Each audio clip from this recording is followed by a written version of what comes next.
going on, people? You know who it is. It's your favorite cousin. And your girl, Pixie.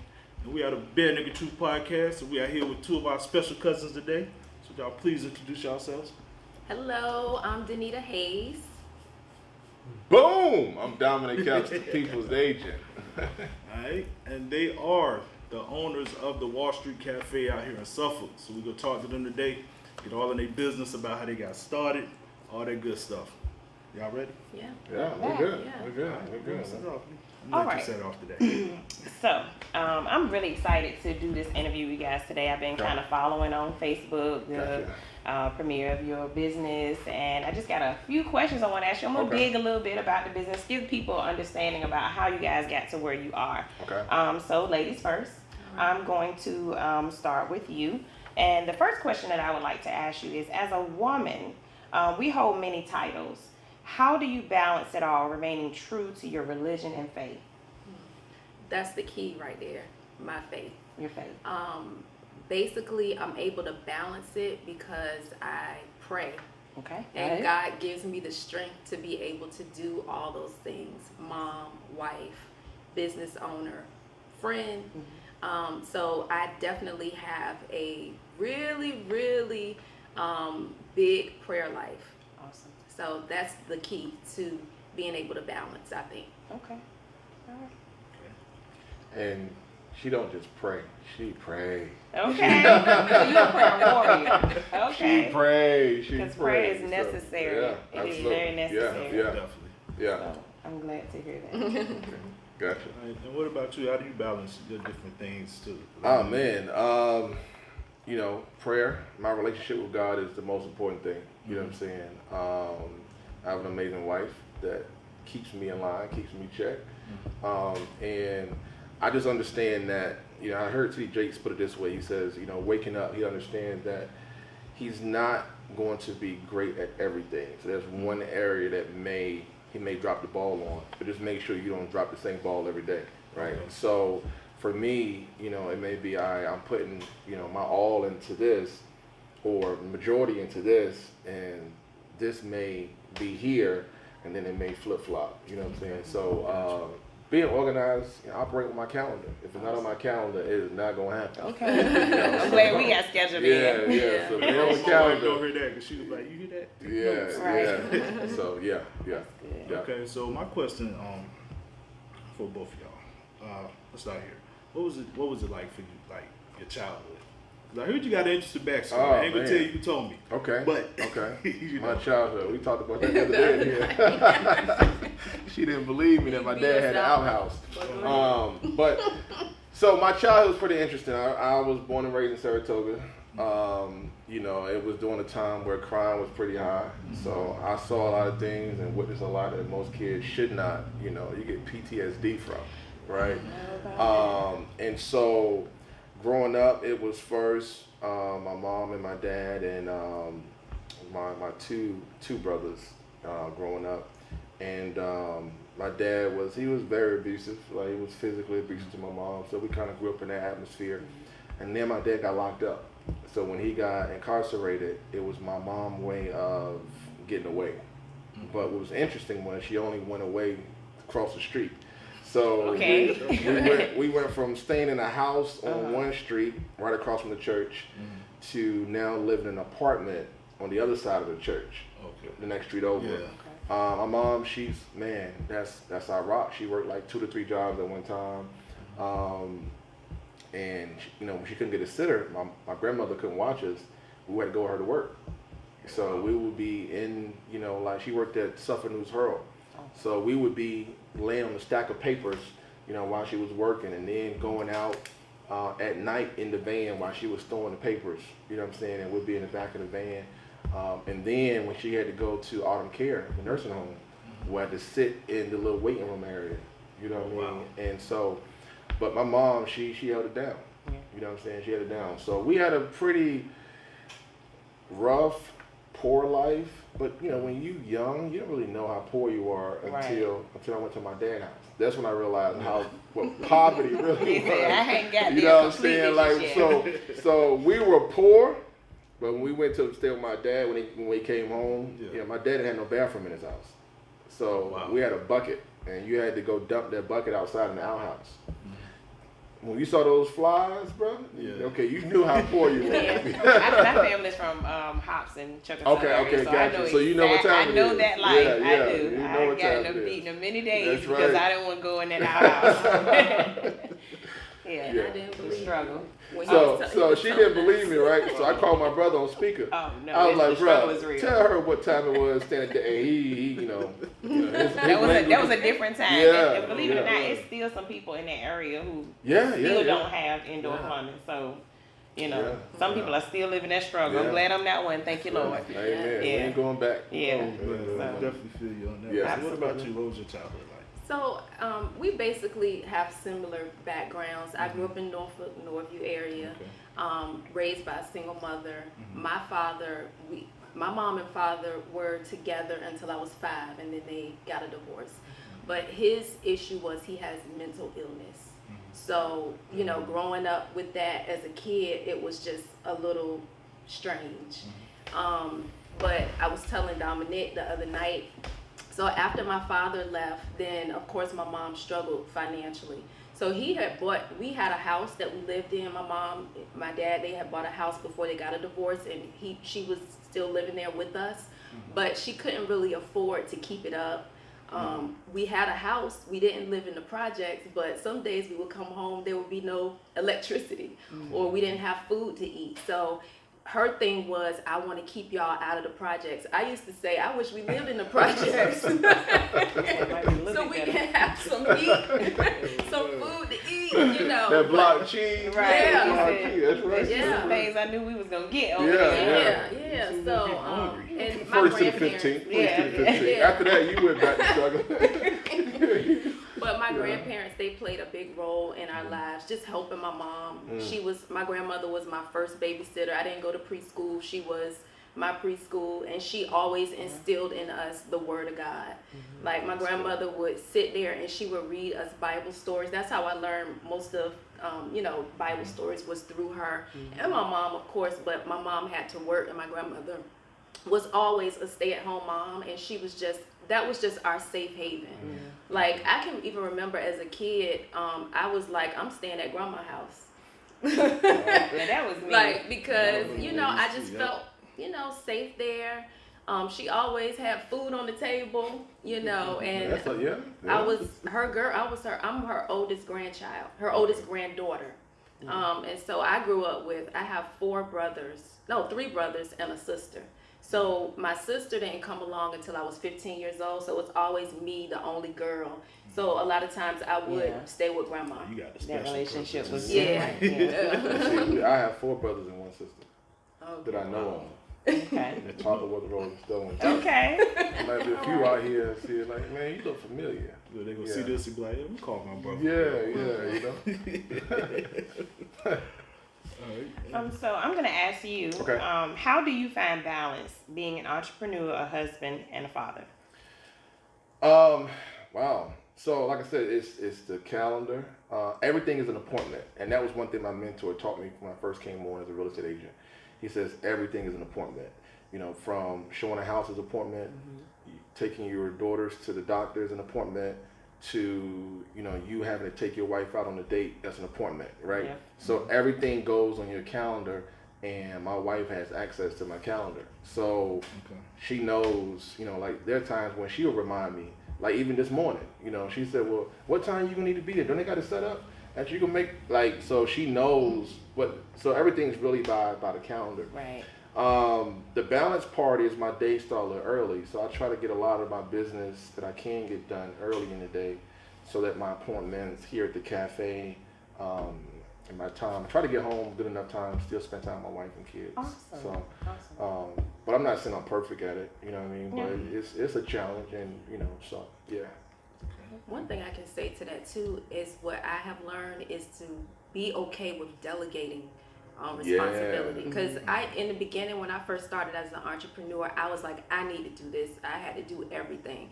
But now I'm to the point, I'm like, okay, yeah, you do this, you do that, I'll do this, and everybody stay in your lane, and we'll get it done. That's right. She good. She not gonna fix no sandwiches. she ain't making no coffee. You said, I got other things that I'm now she'll bring you your food. Now she'll bring your food. But that is his job or her job. No, you good. You good at that. That's why we hire the right people. And I honestly feel like that's a really good thing. Sometimes when you try to take on too much, it becomes overwhelming, and then you find yourself just hesitant about doing things, or you missing this or missing that. So organization and accountability in business is very good. And you have to allow your team members to make mistakes. And in our business, I know we both had to learn that there are people that really want to work, especially in real estate. They only want to work with us. You know what I'm saying? So I had to learn that, listen, everybody can't work with me. You know what I'm saying? I would love to have every client work with me, but now we have agents now. So we have to be able to shift and say, all right, listen, I feel you're going to work with this client or Precious or whoever. And so we can have our agents to do that part while we allow to do what we're doing here at the cafe. So cool. Yeah. And so I want to ask you this too. So I noticed on Facebook you do classes on teaching women how to flip houses. Yeah. And that's not something you see a lot. So what made you want to get into that, especially showing more women how to do it as opposed to, I guess, it being a kind of male-dominated industry? Yeah. It came to me because a group of women, it was about 12 or 13 of them, and they have a group. And she just called me one day. She was like, Danita, can you come in and teach us how to flip houses? And so I was really amazed by it because, first they reached out to me, but secondly that it was all women, a group of women. And I feel like the reason, and I asked her, I said, why did you reach out to me? She said, because I feel comfortable with you. And I think a lot of times women feel intimidated by the whole flipping houses thing, like how to estimate the repairs and doing all that stuff. They feel intimidated by it. And I think that just by them seeing me as the teacher, it just makes them feel comfortable. So you give them a safe place. Yeah. That's good. Plus, them construction workers, they got a stigma, Yeah. No, we have you gotta learn it. Now, she don't play when it comes to business now. I can tell by her demeanor, like, okay. So I feel it. Yeah. She don't play. She is from Northview, so don't get it twisted. She may not stay in the projects, but she's from Northview. So look, it's in her. Yeah. And that's a good thing, though, because you don't want to be timid in business. Oh, absolutely. People will take advantage of that. That's right.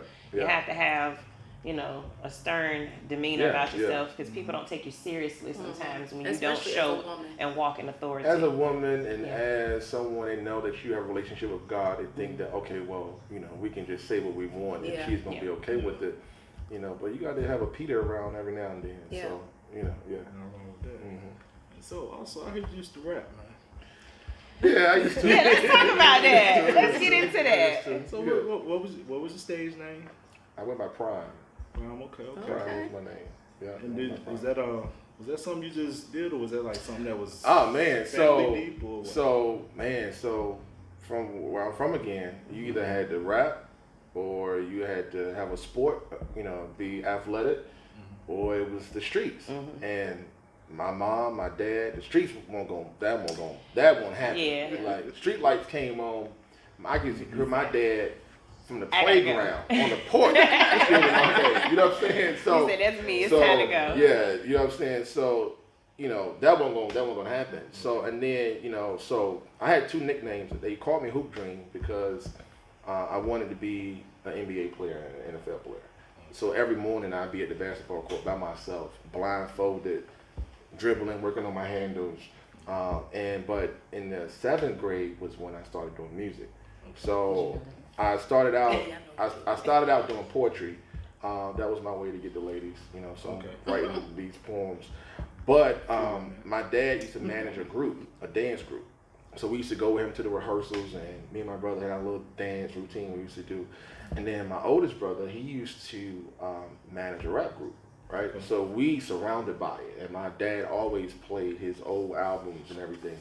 So it went from singing at first, we was trying to have a singing group, to a dance group, to rapping in the 7th grade. Okay. And from there, that was my goal. I was like, I'm gonna make it. Like, I don't care. I'm gonna make it. And so in the 11th grade, I started my first. We started our rap group in the 10th grade, 11th grade. In the 12th grade, I got my first business license. So I actually formed a recording company. Okay, you started out very early. Yeah, okay. very, very early. So that's just something that has been in you from absolutely. a very young age. Yeah. Okay. I knew that. Yeah. I knew that a 9 to 5 was not gonna work for me. Okay. You know, I tried it. You know, but I know 9 to 5 wasn't gonna work. You know, and so I enjoyed being able to be free and do what I love doing. So yeah, 12th grade, I used to, man, was right in a 3-bedroom apartment. The inspection, I knew they was coming. I had the room cleaned out. You know, prayed no roaches come out. You know what I'm saying? And the guy came in and I said, hey, this is my office. This is my studio. And they gave me my license. And so my mom, she worked all the time. So our house, you know, that was the spot. You know, she gone. I'm gonna leave it like that. That was the spot. Right. That was the spot. So, you know, studio all night long, music all night long, going all night long. And that's, you know, everybody knew me for being, you know, that executive/rapper. So I was rapping, but I was more of the business side. Okay. You know, I would feature, but I would push my artist more than anything. Okay. So, and I feature every now and then, but yeah. And I like that you brought that up too, because especially the fact that you got your business license in the 12th grade. Yeah. Because I know a lot of kids, especially in high school, you know, they feel like, okay, man, look, I only got options. Or, you know, the parents will say, well, you either going to go in the military, you're going to work, you're going to college. And at that age, you had to know what thought to say, you know what, 9 to 5 ain't going to work. I'm going to do something different. Yeah. And, but it's funny you say that because my mom signed me up for the military in 11th grade. So I got expelled from school for fighting. And so she was like, oh, nah, you I got something for you. Yeah, she said, so she took me to the recruiting station. I got signed up for the Navy, all right, in the 11th grade. So when I had to go to an administration hearing, and when they allowed me to come back in school, so I'm already set to go to the Navy. I'm doing delayed entry program, but because of sports, you know, I wanted to still go to college, go to Howard, actually.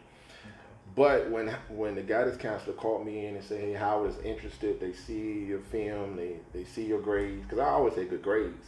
But I was like, yo, I can't go. Like, I already signed up for the Navy. And my mom was serious. Like, boy, you get from around like, here. you gonna get out of here. You get from around here. Yeah. So I had a court case that was the fact to decision making. Okay, can I go into the military now? Because either way, it was going to be a charge, either a felony or they was going to reduce it to a misdemeanor. I got in a car accident the night of my graduation. Wow. So we had to graduate. You know, I graduated from high school June 16th. You know, this is gonna be all in my book, by the way. But okay. I was 17 messing with a 36-year-old married lady, right? And my mom, she used to tell me, she said, boy, you gotta leave that married lady alone. You'll get in trouble, right? And I'm thinking I know it all, right? So and we all do. Used to drive her car. Lo and behold, we went joyriding, me and some friends in her vehicle, right? So it was my graduation night. You know, everybody out, party, having a good time. And I let them drive. Now, we high, we not, man, we just... You're doing what the youngsters do. Celebrate. And we ended up getting, it was crazy. Like, my life flashed before my eyes that night. Because we hit a light pole head on, right, at high speeds. And before we hit, I just remember going like this. You know what I mean? And they call it the flash of the death of flash. What a flash of death, right? My family, everybody flashed before my eyes. Oh, yeah. Right? And I just remember, and so when I came conscious, because the guy in the back seat thought me and the driver were dead. No seatbelts. Wow. And we just slumped over, right? So I came to myself and started doing this. I was like, oh, checking man. Like, I'm here. You know what I'm saying? Here? And I kept hearing sirens, so the police is coming. So we all kicked the door open. I stood outside and I looked at that vehicle, and that vehicle was crushed. Like, it was done, right? Yeah.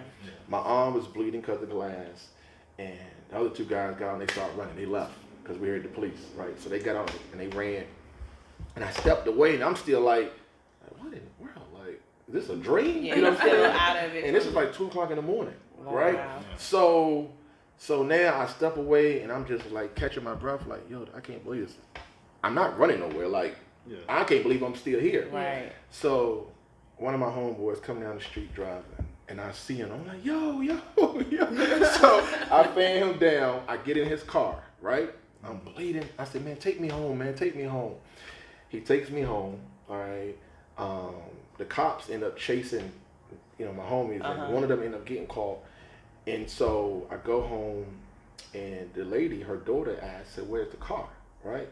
And I'm like, I said, I don't care. Like, I don't know. I don't care. You know what I'm saying? Yeah. So I ended up getting my car, going to my mom's job. All right. I tell my mom, I said, hey, we just got in a car accident. And of course she gave me, I told you. Didn't I tell you? So I ended up showing her, like, driving where the accident was, right? Mm-hmm. And then she told me, she said, well, go to the police station and file a car accident report. And I'm not thinking, you know what I'm saying? I'm like, all right, well, I'm going to go. You know what I'm saying? Like, I ain't do nothing wrong. Mm-hmm. Like, I go, and when I get there to file the report, they take me to the back, right? And they say, young man, we charge you with grand larceny. And the married lady and her husband was there, and they said, I stole the car. Oh, man. So now... She sold you out. So now I'm being charged for auto theft, which I didn't steal the car, right? I'm getting charged, and... I tell the police officer, I said, listen, man, I said, honestly, I don't even care right now. I said, I'm just glad to be alive. Like, I can't even believe I'm here. You know what I'm saying? So they checked my vitals, make sure I was good. So I had to go to court. And long story short, the judge was like, well, young man, I don't believe you stole it, right? But I couldn't say that I was messing with her because the Navy don't believe in fraternization. So it had to be my word versus her word and the witnesses, right? So I couldn't say, well, she was my side chick or none of that. It was straight, did you steal it or whatever. So the judge said, young man, I don't believe you stole the car, but I got to charge you with something. And either way, you're not going to be able to go into the Navy because of what I'm charging you. You got to get charged, right? So he called for recess. We go in the back, and her lawyer, God was always with me now. Her lawyer comes in and says, young man, I heard you want to go into the Navy. I said, yes, sir, but I can't go because of blah, blah, blah. He stuck his hand out. He says, if you promise me you'll never come back, I'll make sure you go. Wow. I said, I ain't coming back. You ain't got to worry about it. I'm not coming back. So we go back in the courtroom. The judge says, well, I understand y'all came, y'all made amends, and whatever the case may be. He says, young man, make sure you write me a letter when you get to boot camp. Case dismissed. Oh, wow. So I go to boot camp. All right. I know y'all didn't ask me all this, but I'm just telling you. Got a whole hour. So see how fast that time goes. I go to boot camp, all right, and I'm still focused on music, right? So I go to boot camp, but my neighborhood that I left is still in me. So I'm away from it, but those tendencies come up. So I get in a fight in boot camp. I get in a fight in A school. And on my ship, I get into a fight. And then they finally put me in a Navy jail, but they call it the brig. They put me in there for 30 days, and then they gave me the boot, right? But you gotta go. You just too much. That's Saratoga coming out shit in here. We can't take it. But I wanted the boot so I could pursue my music. Okay. Because I'm like, I'm just on the water for 6 to 9 months. I can't, I can't do what what I'm called to do, so to speak. You know what I mean? So everything happens for a reason. Yeah, for a reason. Definitely. So I gave y'all a little lot there. Yeah, that was deep because I can relate to that because my father lived in Saratoga for a period of time, and he wouldn't even let us come off the porch. That's right. I remember me and my stepsister walking to the corner store, holding hands at like 14 years old, and he's standing on the porch watching us as we walk, and all we wanted was a pickle and some chews. That's it. We didn't want nothing else, but I thank God for my father, keeping me in a realm of protection, and who knows what things I could have been exposed to and coming from that neighborhood if my father hadn't been the man that he was. That's so good. we don't appreciate it sometimes when we're young. We like, he ruined my life, I can't even be cool. But now that I'm an adult and I'm a mom, thank him for that, because it's something that was instilled in me that I can now instill in my children. And, you know, we just don't ever want our children to fall to the wayside. So it's a blessing in disguise. So I have a question for the both of you. If there were any steps you could avoid building your brand, what were they and why? Like anything that you endeavor or anything you endured in the process that you could have went a different way, or just avoided the mishap of wasting the time on it. I think for me, like first starting out, I didn't have a mentor. And that was a mistake. I should have had a mentor, somebody who I looked up to, who you know, who is where I want to be. Right. And it makes it so much easier and quicker. You learn so much more from just having a mentor. Otherwise, you're just kind of figuring everything out yourself. I think for me, I would have planned a little better. Yeah, because I was very anxious, and when God gave me a word, you know, I ran. I didn't ask for no instruction. I didn't ask for no mentor. It was just, all right, he told me to do real estate because my goal was music. So when God called me away from music, that was big for me because music was all I wanted. Right. So he called me into an area that I knew nothing about. I knew nobody in the field of real estate. So it was a faith journey. Like, okay, God, you calling me to do something that I've never done before. My mom, my parents never owned a house. Now you want me to teach people how to own real estate, right?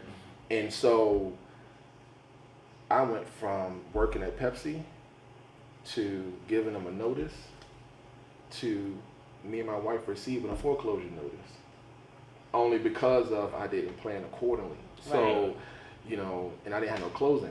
There wasn't no commission check. So it was just, I'm all in. All right, we're gonna make it some way, somehow. So that was the only part that I probably would have done differently, was just kind of plan and say, okay, well, let's make sure we have this in place and this in place. Yeah, and I did the same thing. When I heard God tell me real estate, I literally just woke up and I just heard, you're gonna sell real estate, and I just went all in. All in. And so we struggled financially, you know, for a while. I had to go back to work. And then I had to learn discipline. That was the biggest thing. I had to learn discipline. Like, okay, if you can go to this job from 9 to 5 and work for these people, then you need to do the same thing for yourself. Right. So once I learned that, and I believe God brought me back to work so that I could learn some things before I was able to get out on my own and have my own business. Absolutely. Yeah. Absolutely. And let me ask y'all this also. Going into real estate, you know, and it seems like it was just something that, you know, y'all woke up and it was like, hey, this is what I want y'all to do. What were the, outside of, you know, the initial struggles, what were some of the struggles getting started? Because, you know, you hear so many people like, oh, I'm going to get my real estate license. And then it's like, that all the time. you're not just going to go in here and start making six figures right off the rip. So you know? let's just address the elephant in the room. Okay. Real estate is still not a black person's game. Let's just be honest, right? So you have to understand that you are entering into an industry that people don't even want you to be in. Right. Don't even feel like you should be in, right? So I knew coming in that that was, and I didn't care. You know what I'm saying? I didn't care, but I knew that was going to be a challenge, right? Yeah. Secondly, I knew that I didn't have the income to compete as far as advertising against people who have the funds. So here's the gift. Here's where the music background comes in at. I was a street hustler. I sold CDs off my backpack, out of my back. Yeah. So I did things that, okay, I can't pay for a billboard. I can't pay for a commercial, but you will not outwork me. I'm going to knock on every door. I'm going to give a business card to every, all day. So I knew that my grind had to be different, and my market was going to be different. Like, I knew I was going to market to my people. I was going to go right back to the same hood I grew up at and like, listen, I'm going to teach y'all how to get out of here. I'm going to teach you how to buy a house. Yeah. If you need credit repair, I'm going to help you get your credit right? Like, I'm going to help get you off Section 8. So that was my goal. And so I eventually went out to people that nobody wanted. Nobody wanted those clients I was working with. Now I have a little bit of everybody. You know what I'm saying? From celebrity clients to people that's still in the hood to, you name it. You know what I'm saying? But the challenge was, Domenick, you have to go in realizing that people don't want you to succeed. Right. They don't want to see you come up. Yeah. You know what I'm saying? So, yeah. I think a lot of people who get into real estate, they do have that. They think, oh, it's going to be a beautiful career. I get to dress up every day, show beautiful houses, and that's just not it. My dad actually just jumped into real estate, and he did pretty he good. told me he was an agent. Yeah, my dad is a real estate agent as well, and it was kind of like, it was like he jumped into it, sold a few houses, made some money off of it, and then it was kind of like, okay, I've accomplished that now. But it didn't seem like it was something that kind of made him say, this is something I want to do for a long period of time. It was just like, okay, I tried it. I'm going to move on to something else, But he still has that attribute of his life that if he wanted to do that, he could, And you got to understand now, people see what we do. So you have people, like, we were called to this. I didn't choose this. I'll be honest. I did not choose doing a real estate. Like, if it was up to me, I'm the next Russell Simmons all day long. Like, I'm like Jay-Z. You know what I'm saying? I'm not even selling no houses. The hustle is so Okay. Like, so it was that, in the midst of a chaotic situation, God gave me a word, and I obeyed. Divine instruction. Not knowing what the end was going to be. I obeyed, and back in my mind, I'm like, well, God, I spent all my life studying music. From how to dissect contracts, how to promote, how to establish a label, how to go to the radio station. Like, that's all I've been doing. Now you're telling me you do this. And I'm like, oh, I don't know what I'm doing. But that was faith, because he gets the glory for this. Absolutely. Had I been successful in music, I can say, well, I'm successful because, I've been doing this long enough. When I came into real estate, it was like, glory be to God. I don't know nothing. Okay, so God, I'm trusting you because. Yeah. Once you kind of learn the background of music and the contracts and everything like that, it's like now when you go into the real estate, you can kind of look through and say, okay, I was just thinking that some things we don't realize are a gift in disguise. It's just preparation. Absolutely. For the next level. Yeah, you're right. Sometimes. Because I thought I was going to be a TV anchor woman. That's what I went to college for, mass communications, and I'm like, real estate, okay. But like you said, I obeyed, and this is where we are. And now looking back, I can see how he was just setting everything up, setting it all up. Divine connections, just everything. Yeah. So people on the outside, they say, I want to get my real estate license, right? Because they see what we do and they see, what we have accumulated throughout the years, and they assume that it's easy, or they assume that they're going to succeed as well. And it's like, well, for one, if you're looking to do this for a paycheck, you need to check yourself, right? Because the money comes, but I don't do this because of the money. Right. You see what I'm saying? It's more of a passion. It's a passion, but it's really it's a ministry. Like this, when God called you to do something, it's an assignment, right?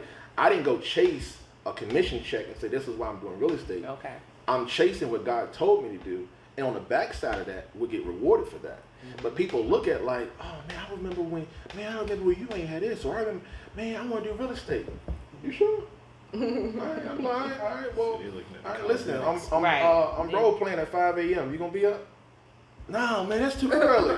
No, you don't want it then. You know what I'm saying? Yeah. So most people want the result, but they don't want to put in the work. Absolutely. You know what I'm saying? They don't see us knocking on doors. They don't see us passing out business cards, getting on the phones, calling people, They don't see us on the prayer call. Oh, they don't see us on the prayer call. You know what I'm saying? They don't see when our face is on that floor and we are asking God for wisdom. So people see the fruit, but they do not see the labor that goes in. You know what I'm saying? Like, there's a lot of things that people, like, even with this, people see the cafe, but if they only knew what we had to do and what we went through, it's a process. Yeah, that's a process. We'll talk about that too. Yeah. So, and before we get to talking about the cafe, what other businesses do y'all do? Like, I know you do real estate. Yes. I've heard the word entrepreneur thrown around a few times. So I'm just wondering. Because delegate, so that means you got to do this while I go handle that. So, what other businesses are y'all into also? Well, I know he got about 20, but I got a lot going on. Let's see. I have Global Home Investors, which is y'all pay attention.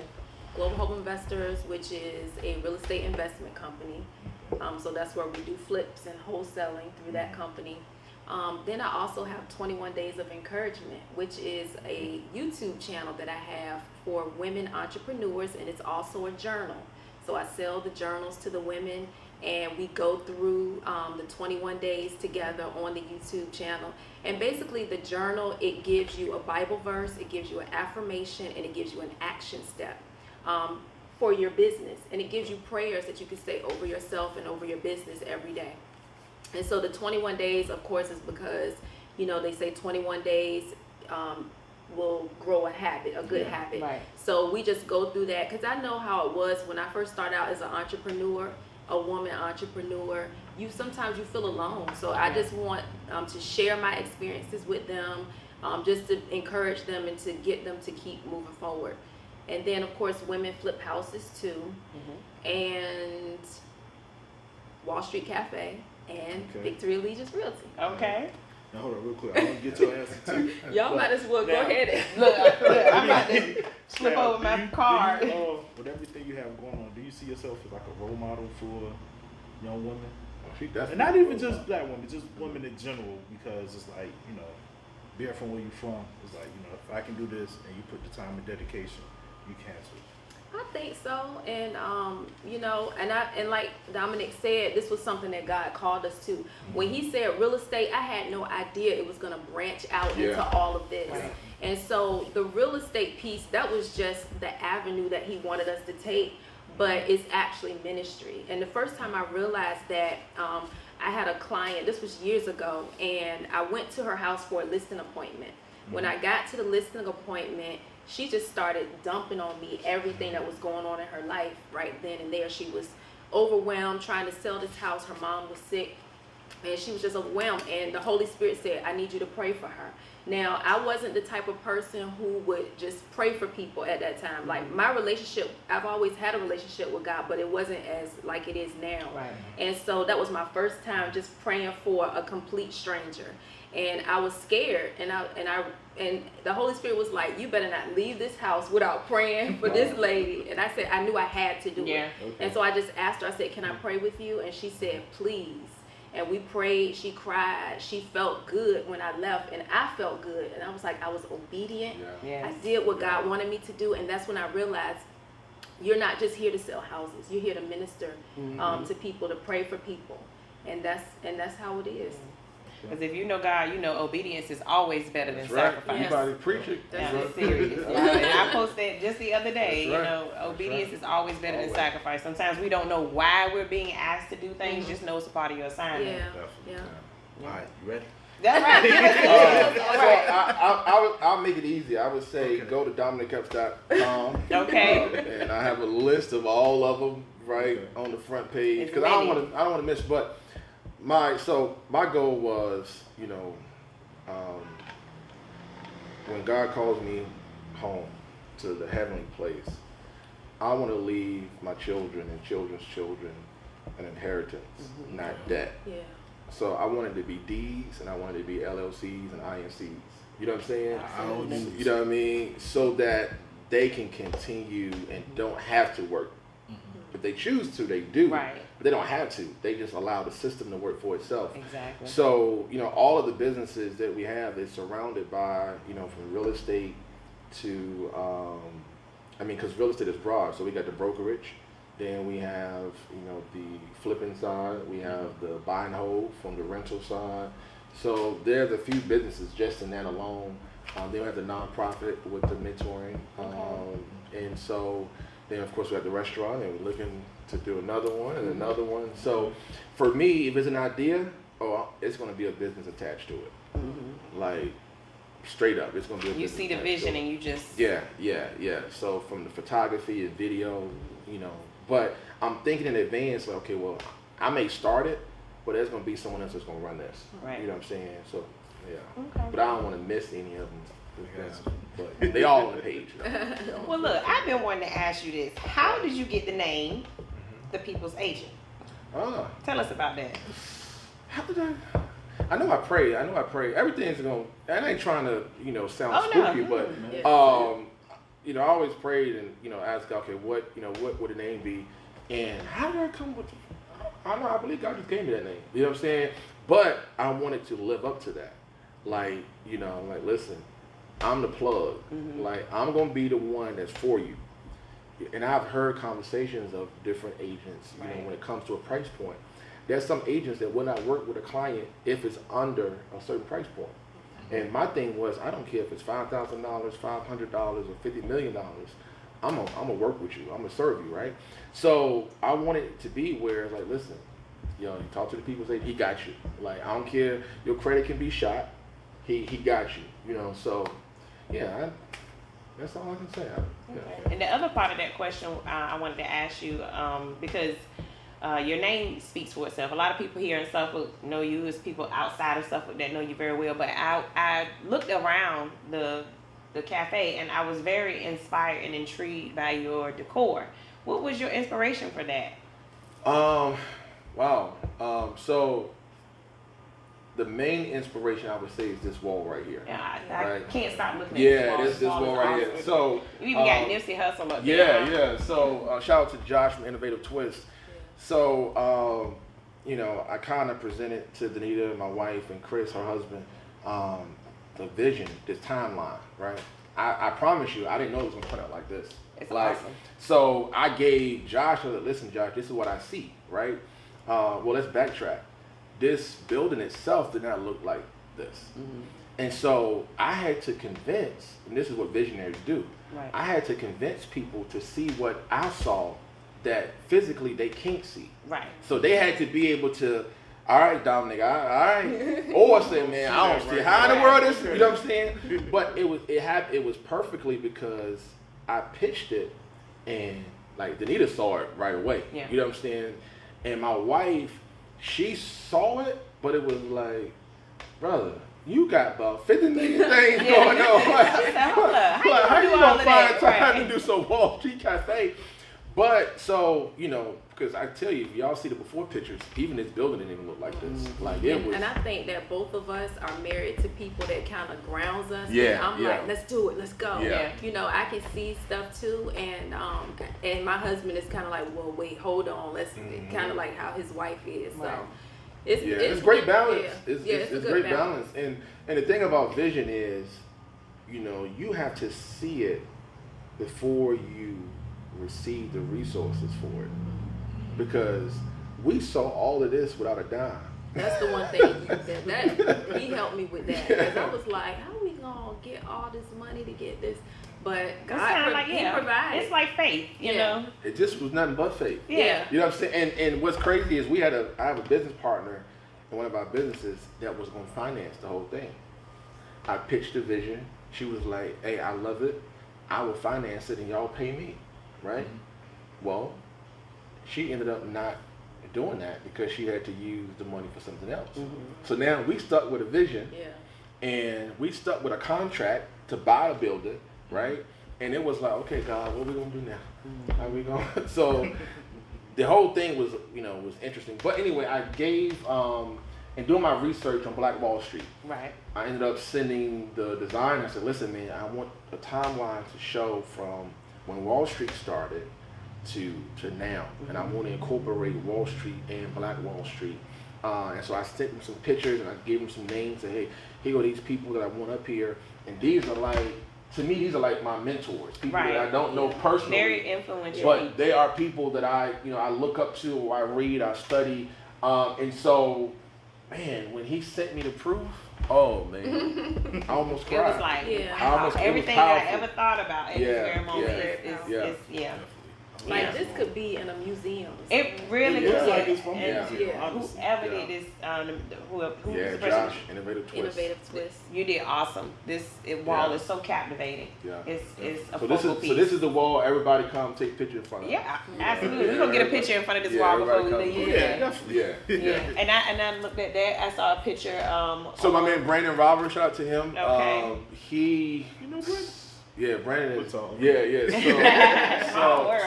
So Brandon, I just knew, I was like, listen, man, I'm gonna use you, like, you know, because you do great stuff. So I just told him, I said, look, do you.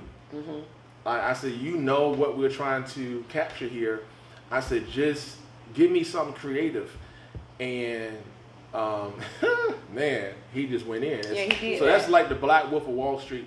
You know what I'm saying, with the black monopoly guy. And basically it's the guy, when his hands is like this is everything in his head. So he looked at me and he's like, man, I know everything that you either doing or you want to do, and I'm going to incorporate all of this as being like, this is you. You know what I'm saying? So most people don't know I have a Class A commercial driver's license. Right? Now, I haven't drove a truck in years, but eventually that's going to be a business. You know what I'm saying? So, yeah, so it's like he just put everything. He was like, look, man, I got you. And so, yeah, that's awesome. So we have a little urban twist, you know. So that's the thing. Okay. And so, with the cafe, you know, doing what y'all do, what made y'all say, you know what? Let's open up a cafe, you know, mixed business, food, people come in here, you know, they learn something, all that. What was the God. other inspiration? So I understand. I understand it wholeheartedly. Like, so when he gave me the vision for it, I was excited because, you know, I always see myself on a couple of Fortune 500 and, you know, this big time executive. So I was excited. I started, you know, doing forex and, you know, been doing real estate. So it was one of those things where it was like, okay, all right, this is going to be it. So I pitched it on Facebook, right? I never forget. I threw it out there. I was like, what you think about a cafe? And I think I gave the name and everything, right? And it was one person I grew up with. His response made me say, this is going to blossom. He said, bro, I don't see how that's going to work. I said, thank you. All I needed was one hate. All I needed was one. You know what I'm saying? I person. this is the guy that I grew up with. Like, bro, we from the same neighborhood. Like, out of all people, when he was like, man, I don't see that. Man, that ain't gonna work, man. I hate to say it. You know what I mean? I love you, bro. But I said, thank you, bro. I said, thank you. So you just turned this into motivation. I appreciate I'm that. gonna go extra What hard did he say now? He didn't say nothing. He ain't even been here. He ain't even signed a wall. He from Saratoga. But it's all Of course. But I'm sure he's probably watching like, man. But nothing is changed. And I mean, God places certain people in your life for specific reasons. Even, you know, our pastor teaches this: response is key, right? So even how we respond to a situation, like when we first started Victory Leaders Realty, I never forget that I said to Danita, it was a post that was made about us, right? Somebody put us on blast, and our response was, oh, something big about to happen. Yeah. You know what I mean? Because if the enemy is going to go to the degree of trying to degrade our name and say that we're this and we're that, that means on the other side of this is something major. Right. And it always happens. Always happens. And it was also a time where God was cutting people off too. Yeah. He had to prune some folks off so that we could go to the next level. We don't like that process sometimes, but it's necessary. It is. It's very necessary. Yeah. So, do you see yourself, because you're an activist, so do you ever see yourself dabbling into politics? So let me be careful. I mean, you have some time to get there. You people thought I was running this year. So here's my response, right?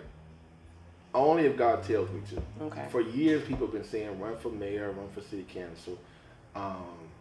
If God tells me to do so, but this is how God has to tell me. It has to come through my wife. Because in her eyes, it ain't happening, right? So he can't. This is the only word. Like, there's some words he can tell me, and I can give to her, and she'll be like.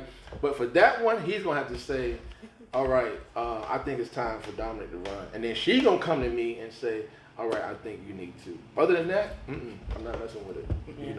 You said my steps are ordained, and I believe that God is allowing me to have influence without even sitting on any type of seat. Yeah. You know what I'm saying? So yeah. Okay. So. Let me ask y'all this: as Black people, do you think we should teach our children more about investing? Stocks, things like that, to help grow them at a young age, or is it something they should wait till they're older? No. I think for one, we should teach them by example, right?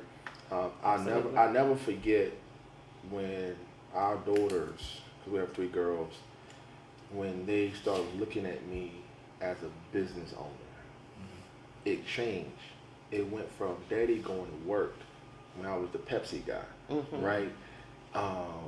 And when they start realizing that daddy got his own business, that was a game changer for me. You know what I mean? Because I want them to know that you don't have to work for anybody else. Like, whatever you want to be, you can be it and you can go hard at it. So investing, I think, the first thing is you need to teach them by your example. Like, you need to lead by example, right? And we have to talk about money, teach them about money. Yeah. But don't wait. You know what I mean? Because I grew up when we had, you know, our parents didn't wait to put a light bill in our name. You know what I'm saying? Like, we had light bill, cable bill. Yeah, some people experience that. I got mail. Yeah. Give me that. We had debt before we graduated high school, right? So why not teach them now how to be successful and teach them how to invest? And, you know, like, even when it comes to sneakers, I tell my kids, like, okay, well, you want some Jordans? Well, how about you get some stock? You know what I mean? Like, you can keep buying these shoes and not weak from it, right? I agree. So I think we should teach them by example. And they watch. They're looking at us. They see what we do. All of my kids have businesses, and you know, I think because they see us as business owners, you can ask them, what do you want to be when you grow up? Entrepreneur. Yeah. You know, they know that they're going to own a business, and that's how they're growing up. And I think it's amazing that we're able to set that example for them. They're not even looking at or thinking about a 9-to-5 job. Not even 95 here. Yeah, you know what I'm saying? Yeah, that's awesome. Yeah. That's what's up. And so, my other question too would be, when y'all opened the cafe, especially during the pandemic and all of that, like, did that kind of, you know, scare y'all a little bit, or were y'all like, you know what, this is what the calling was, so let's go ahead and do it anyway? Yeah, and I think that because our relationship is so strong with God, that if we know that we know what we heard from Him, then we're just going to keep pushing forward.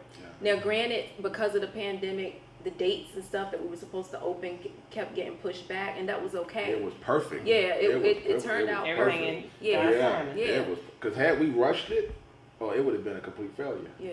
Because we wanted to open it during Black History Month. So we wanted to open in February. Yeah. Oh wow! You know what I'm saying? Just before. That was our goal. So, and we kept telling people we're gonna open in February, but nothing was right. I mean, we wasn't even finished. Nothing was right. So had we forced it, and then sometimes we go through that a lot, and like forcing things. And then having to deal with the aftermath, and we would just be patient. And just wait on God to move us. Out. Because He can open doors for us that nobody else can. So, you know, it's like, thank you, God. I trust you, because this would not have been like this if we moved in our own way. And sometimes we just get in our own way with it. I'm gonna tell y'all, 2020 has been an amazing year for us. I mean, business-wise, like the real estate business just booming, God just set everything up. Favor. Favor. Yeah. Somebody said favor ain't fair, but it's fine. Favor is right for me. But somebody, a pastor that I had been watching, she said, y'all stop saying that mess, because God knows exactly who He wants to delegate and give things to. So it's for you. You stop saying that.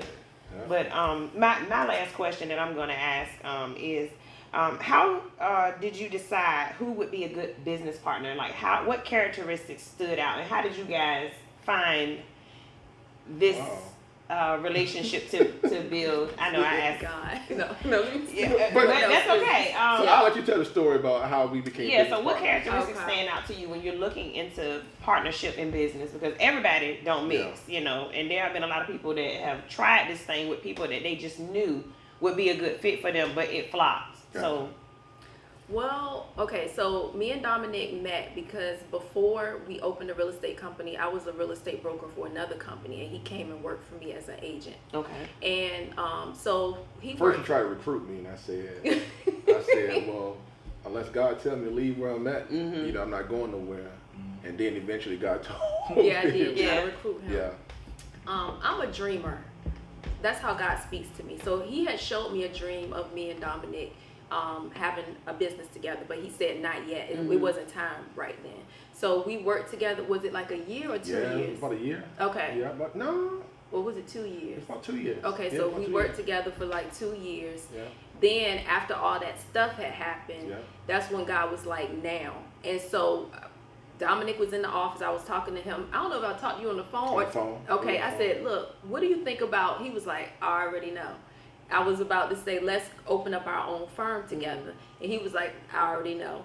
I couldn't even get it out of my mouth. He said, I already know. Let's do God it. maybe had sent him the same God, vision. God already You showed know, me. She's gonna be calling you. And so Right. and so what God showed me with Domenick and me, he said, okay, you're here, he's here, but I need y'all to go together because it's Yeah. gonna take y'all higher. Yeah. For what he has, for what I have, together is gonna take us to another level. Yeah. And that's the true And story. she, she's the mother of the farm. She's the nurturer. I'm the sergeant, right? So our agents get to go to her, and when they want a shoulder to lean on, and I'm the, hey, let's get it. So look, let's get it moving. So, but the good thing is, like, even if that's a disagreement, like, I don't know, we just flow. It just flows, man. Like, it flows. But I think the good thing is because of our spouses too. Because our spouses, I think they kind of groomed us to be able to do what we do. And so we understand each other, you know what I'm saying? And the fact that, we have a relationship with God. I don't think if I didn't have one or she didn't have one, it wouldn't work. You know what I'm saying? Yeah. But because we hear from him and he's going to chastise us anyway, it's like, all right, it's good. But in other businesses, I look for people who, for one, bringing something to the table. Because you can't do business with somebody that's not bringing something to the table. Right? And bringing to the table doesn't always mean money. True. And most people think, okay, well, we both bring out $20,000 so we can do business. Well, if I'm bringing 20, you bring 20, but I'm doing all the work. Is this really a 50-50 partnership? Right. You know what I'm saying? Right. And so I look for people who, for one, is going to bring something to the table. For two, not a yes man. You have to be able to, if you always agree and nobody's willing to tell you no, then you're going to find yourself in some crazy situations. You know what I'm saying? So you have to have somebody that's willing to disagree with you in love and don't care about your feelings. Right, because this you know is business, right? Yeah, like, this is definitely she'll quick to say, child. You know what I'm saying? Child. So, Yeah. Let them make a mistake just because, sure. And it's like, So, and that's the simplicity of partnership. Sometimes we always want to go a certain way, but when you have the right person, they'll say, but if we do it this way, and then it makes you have to take a step back and reevaluate the situation and look at it from a whole, so that you don't make those unnecessary mistakes and faulty patterns of business, and it just ruins it sometimes. So that's a blessing. And not just that, but she sees things that I don't see.